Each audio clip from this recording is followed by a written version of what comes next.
Vamos agora falar das relações de simpatia e de antipatia entre os espíritos. Pergunta 13.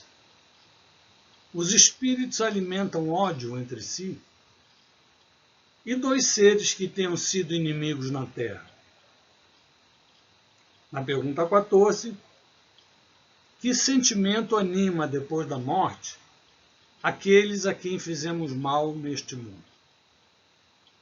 Pergunta 15.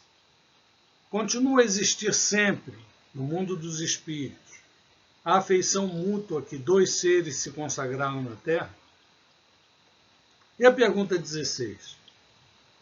Existe a predestinação de união entre almas afins na Terra? Alma gêmea?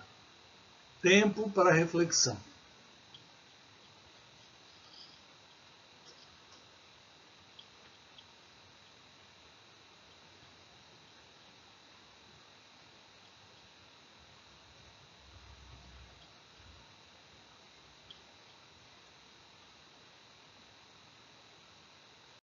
Na pergunta 13, os espíritos alimentam ódio entre si?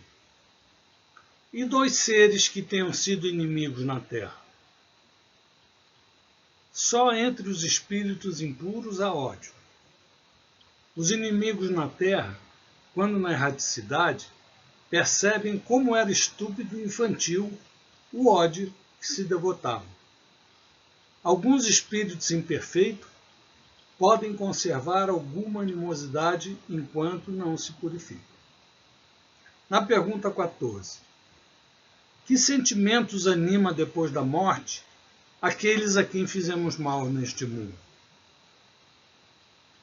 Se eles são bons, eles nos perdoam, segundo o nosso arrependimento. Se são maus, é possível que guardem ressentimento do mal que lhe fizemos e nos persigam até não raro em outra existência. Pergunta 15. Continua a existir sempre, no mundo dos espíritos, a afeição mútua que dois seres se consagraram na Terra?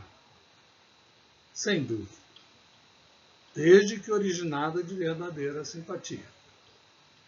E na pergunta 16, existe a predestinação de união entre almas afins na Terra? Almas gêmeas? Não. Não há uma união particular e fatal entre duas almas, ou seja, não existe somente uma e determinada alma gêmea.